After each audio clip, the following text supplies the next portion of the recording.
जोहार, good morning, Suprabhatam. मैं मुकुल ज्योति means diet संकाय सदस्य गुमला वर्ग 7 विषय विज्ञान में मैं पहला पाठ पौधों में पोषण जो जीव विज्ञान के अंतर्गत आता है पढ़ाऊंगी। इससे पहले मैं बताऊंगी पोषण क्या है। पोषण जिसके द्वारा जीव भोजन प्राप्त करते हैं, भोजन को साधारण रूप से अवशोषित होने वाले रूप में बदलते हैं, फिर इनका प्रयोग शरीर के लिए आवश्यक पदार्थों को बनाने में करते हैं। तो हम जानते हैं कि क्या पौधों को भी भोजन की आवश्यकता होती है। सभी जीवित प्राणियों को विविध गतिविधियों जैसे शरीर की वृद्धि, शरीर के टूटी फूटी कोशिकाओं की मरम्मत एवं जैविक प्रक्रियाओं के लिए आवश्यक पदार्थों की आपूर्ति के लिए ऊर्जा की जरूरत पड़ती है। यह ऊर्जा उन्हें कैसे प्राप्त होती है? यह ऊर्जा उन्हें भोजन से प्राप्त होती है। इसका अर्थ यह हुआ कि पौधों को भी भोजन की आवश्यकता होती है। पिछली कक्षाओं में आपने भोजन के विभिन्न घटकों के बारे में विस्तार से अध्ययन किया है। भोजन में उपस्थित विभिन्न घटक जैसे कार्बोहाइड्रेट, प्रोटीन, वसा, विटामिन एवं खनिज, जिन्हें पोषक तत्व कहते हैं, जिन्हें आप पिछली कक्षाओं 6 क्लास में पढ़ा होगा, हमारे शरीर के विभिन्न कार्यों के लिए आवश्यक है। सोचिए, पौधों के लिए भोजन कौन बनाता है? पौधे अपना भोजन स्वयं बनाते हैं। आइए जाने पौधे में ऐसा क्या है जिससे वे अपना भोजन स्वयं बनाने, संश्लेषित करने में सक्षम हैं। प्रकाश संश्लेषण पौधे में खाद्य पदार्थ संश्लेषण का प्रक्रम। पौधों की हरी पत्तियों में कुछ पदार्थ ऐसे होते हैं जो भोजन बनाने में सहायता करते हैं। भोजन का उत्पादन या संश्लेषण हरी पत्तियों में होता है, इसलिए इसे भोजन उत्पादन का कारखाना या खाद्य कारखाना या फूड फैक्ट्रीज भी कहते हैं। क्रियाकलाप 1। अपने विद्यालय में मिट्टी सहित 2 गमले लें। दोनों गमले में एक तरह के ही पौधे लगाएं। एक गमले को कक्षा के अंदर रखें, दूसरे गमले को कक्षा के बाहर रखिए। 5-7 दिन के बाद दोनों पौधे में अंतर देखें। अपने अवलोकन को कॉपी में लिखिए। कक्षा में आपस में चर्चा करें। इस क्रियाकलाप के माध्यम से आपने जाना कि प्रकाश संश्लेषण में सूर्य के प्रकाश की महत्वपूर्ण भूमिका है। आइए हम जानते हैं पौधों को भोजन बनाने के लिए किन पदार्थों की आवश्यकता होती है। प्रकाश संश्लेषण के लिए आवश्यक कच्चे पदार्थ कौन कौन हैं? क्लोरोफिल, वर्णक जो पौधों की हरी पत्तियों में पाया जाता है। कार्बन डाइऑक्साइड जो वायु में उपस्थित होता है। जल, खनिज जो मिट्टी से पौधों के जड़ों मूल द्वारा अवशोषित किए जाते हैं। सूर्य के प्रकाश की उपस्थिति में इन कच्चे पदार्थों से पौधे द्वारा भोजन तैयार करने की प्रक्रिया को क्या कहते हैं?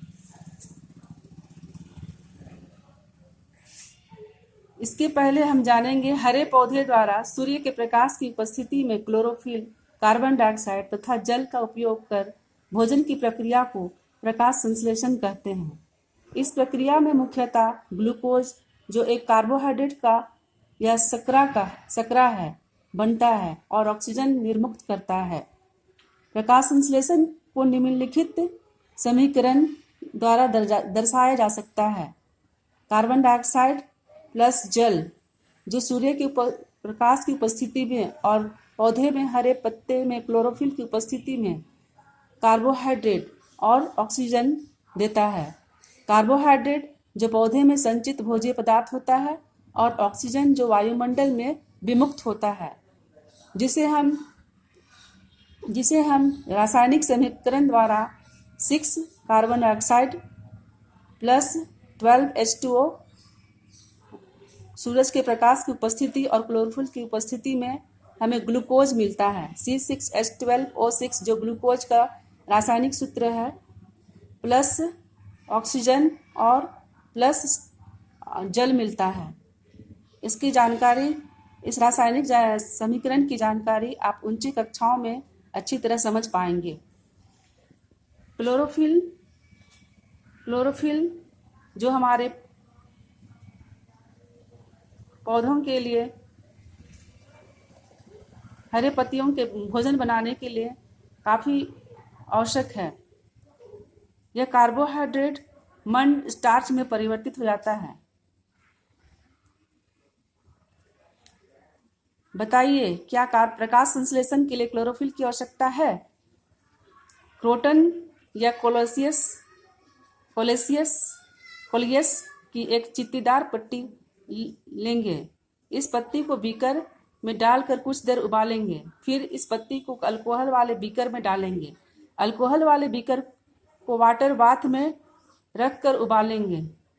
पत्ती में मौजूद हरा क्लोरोफिल पत्ती से निकलकर अल्कोहल में घुल जाता है।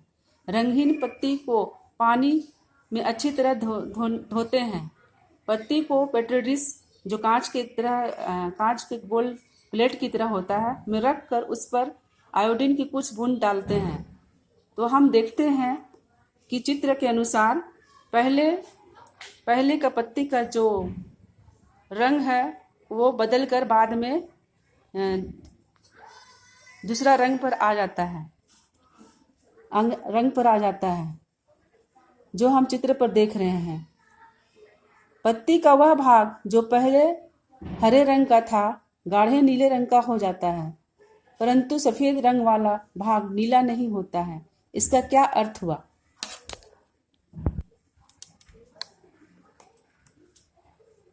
सफेद रंग वाले भाग में हरा वर्णक क्लोरोफिल वर्णक अनुपस्थित होने के कारण उस भाग में न तो प्रकाश संश्लेषण की प्रक्रिया हुई न स्टार्च मंड का निर्माण हुआ। इससे स्पष्ट है कि प्रकाश संश्लेषण के लिए क्लोरोफिल की आवश्यकता होती है। अब बताइए, हरी पत्तियों में ऐसा क्या पाया जाता है जो उन्हें प्रकाश संश्लेषण करने में सक्षम बनाता है? तो आप ये प्रश्न का उत्तर आसानी से पढ़ाए गए पाठों से पता चलेगा। इस पर क्या आंसर दिया जा सकता है, ये आप अपने स्वयं गृह कार्य के रूप में करेंगे। प्रकाश संश्लेषण के लिए जरूरी कच्चे पदार्थ के नाम लिखें। ये स्व अध्ययन कर आप अपने से इसका आंसर ढूंढेंगे। प्रकाश संश्लेषण की क्रिया का समीकरण द्वारा दर्शाएं, जो आप स्वयं स्व अध्ययन करके पढ़ाई करके उसे स्वयं बनाएंगे। रंध्र स्टोमाटा या रंध्र पौधों की पत्तियों की सतह पर छिद्र होते हैं। पत्तियों की सतह पर स्थित ऐसे छिद्रों को रंध्र कहते हैं। रंध्र द्वार कोशिकाओं द्वारा घिरे होते हैं। ये पत्तियों की दोनों ऊपरी और निचली सतहों भागों में पाए जाते हैं। जैसे कि हम चित्र पर देख रहे हैं, पौधे की पत्तियों में रंध्र द्वार कोशिका हैं। ये पत्ती हैं और ये इस तरह का जो बना हुआ है ये द्वार कोशिका है। क्या जल एवं खनिज भी इसी तरह पत्तियों तक पहुंचते हैं? नहीं, जल एवं खनिज वाहिकाओं द्वारा पत्तियों तक पहुंचाए जाते हैं। ये वाहिकाएं नलिका के समान होती हैं तथा जड़ तना शाखाएं एवं पत्तियों तक फैली होती हैं। पोषक पदार्थों को पत्तियों तक पहुंचाने के लिए वाहिकाएं एक सतत मार्ग बनाती हैं। पौधों में पदार्थों के परिवहन के बारे में आप आगे के अध्याय में जानेंगे। यदि प्रकाश संश्लेषण नहीं हो तो क्या होगा? यदि प्रकाश संश्लेषण नहीं होगा तो प्राणियों को खाद्य पदार्थ उपलब्ध नहीं होगा। ऐसी स्थिति में पौधे पृथ्वी पर पाए जाने वाले समस्त जीव नष्ट हो जाएंगे, क्योंकि सभी जीवों का अस्तित्व प्रत्यक्ष या परोक्ष रूप से पौधों द्वारा निर्मित भोजन पर निर्भर करता है। प्रकाश संश्लेषण के दौरान भोजन के अतिरिक्त सभी जीवों के लिए अति आवश्यक ऑक्सीजन भी निर्मित होता है।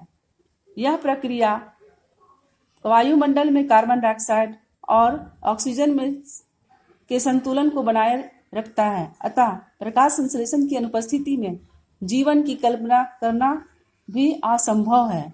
इसलिए सरकार द्वारा समय समय पर वृक्षारोपण अभियान चलाया जाता है। जैसे कि चित्र में दिया हुआ है वृक्षारोपण। वृक्ष लगाओ, जीवन बचाओ। बढ़ते हुए आधुनिक औद्योगिक युग में अधिक से अधिक पेड़ लगाने की कोशिश करनी चाहिए। वृक्षारोपण, वन महोत्सव आदि को प्रोत्साहित करना चाहिए एवं बच्चों को पौधों की उपयोगिता के प्रति जागरूक करना चाहिए तथा उनमें पौधों के प्रति प्रेम जागृत करना चाहिए, जिससे पृथ्वी पर हमारा वातावरण संतुलित बना रहे। क्या सफेद रंग वाले पत्तों में भी प्रकाश संश्लेषण की प्रक्रिया होती है? हरे पत्तियों के अतिरिक्त अन्य वर्ण की पत्तियों में भी क्लोरोफिल होता है, परंतु इन पत्तियों में उपस्थित लाल, भूरे अथवा अन्य वर्णक क्लोरोफिल के हरे रंग को ढक लेते हैं। इन पत्तियों में भी प्रकाश संश्लेषण होता है।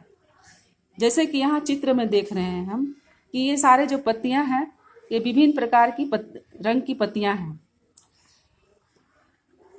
क्या आपने गीली दीवारों पर तालाब अथवा ठहरे हुए जल की सतह पर हरे रंग की चिकनी सतह के तंतु के आकार वाले पौधे को देखा है?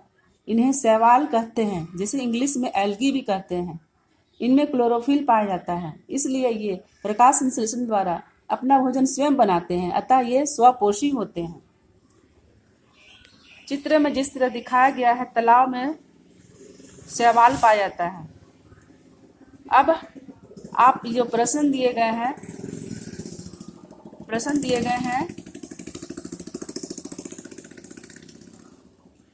प्रकाश संश्लेषण की क्रिया में पत्तियां कार्बन डाइऑक्साइड कैसे ग्रहण करती हैं?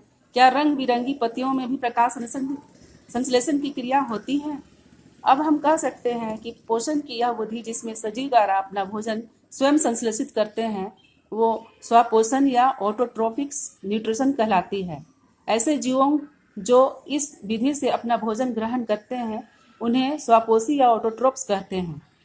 पोषण की वह विधि जिसमें प्राणी अपना भोजन स्वयं संश्लेषित नहीं कर सकते हैं और प्रत्यक्ष या अप्रत्यक्ष रूप से अन्य पौधों अथवा अन्य जंतुओं पर निर्भर करते हैं, परपोषण या विषम पोषण या हेटेरोट्रोफिक्स न्यूट्रिशन कहलाती है।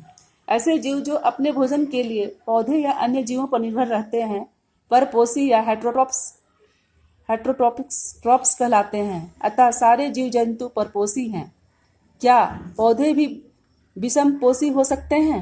पौधे सामान्यतः स्वपोषी होते हैं, परंतु कुछ पौधे ऐसे भी हैं जिसमें क्लोरोफिल नहीं पाया जाता है। वे अपना भोजन स्वयं संश्लेषित नहीं कर सकते हैं। वे अपने भोजन के लिए अन्य पौधों द्वारा बनाए गए भोजन पर निर्भर होते हैं। वे विषम पोषी कहलाते हैं।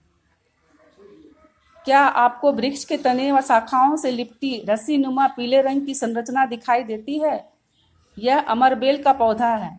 यह अपने भोजन उस वृक्ष से प्राप्त करता है जिस पर यह आरोहित होता है। इसे परजीवी कहते हैं।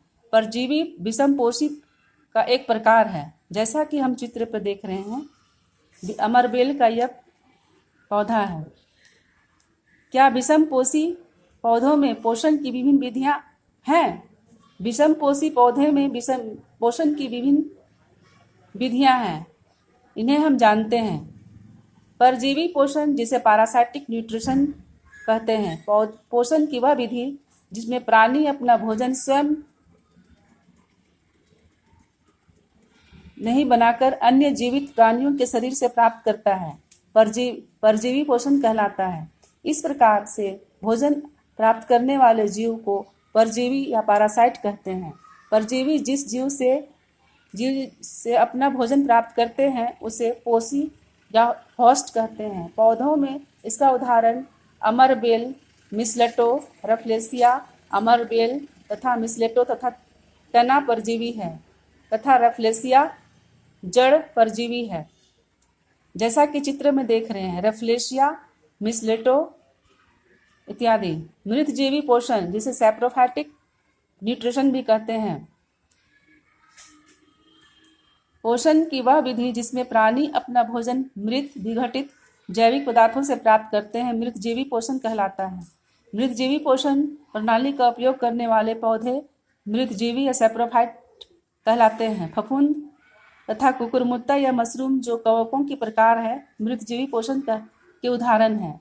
ये फफूंद क्या होते हैं जिसके बारे में हम जानेंगे, जिसके लिए एक क्रियाकलाप 3 में बताया गया है। ब्रेड, जिसको तुम लोग खाते हो, ब्रेड पाव रोटी का एक टुकड़ा लेकर उस पर पानी की कुछ बूंदें डाल देते हैं।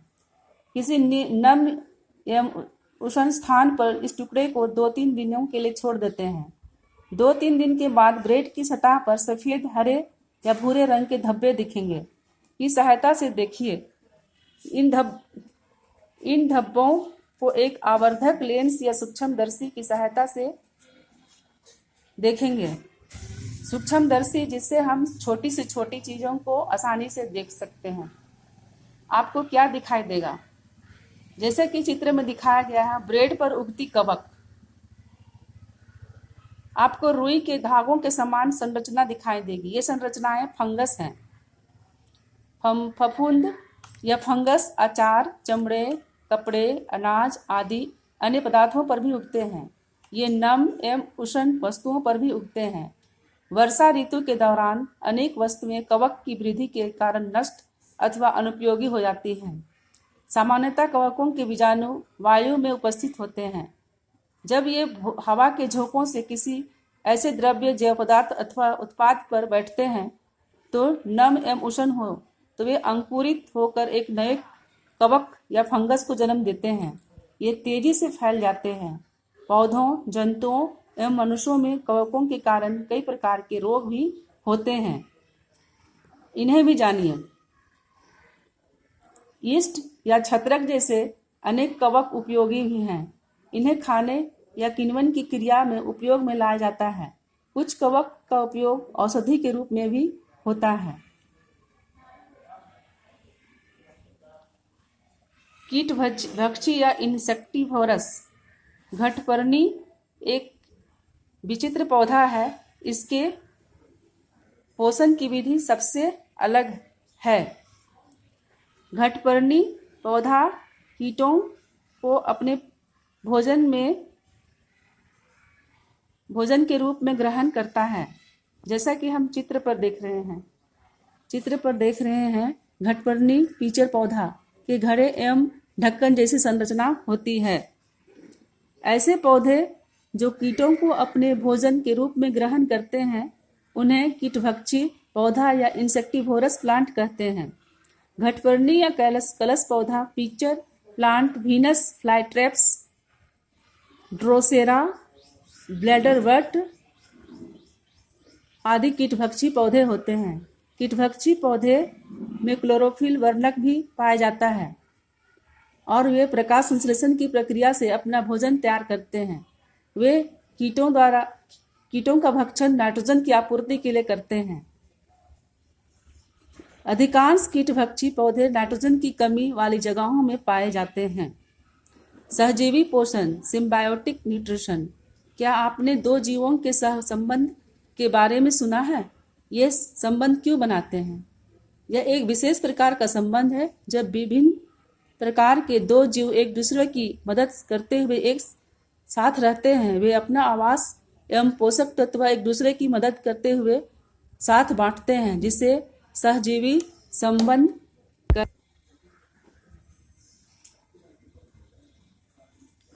तथा एक ऐसे जीव सहजीवी कहलाते हैं जैसे लाइकेन में स्वापोषी शैवाल, एल्गी, मृतजीवी कवक, फंजाई साथ रहते हैं।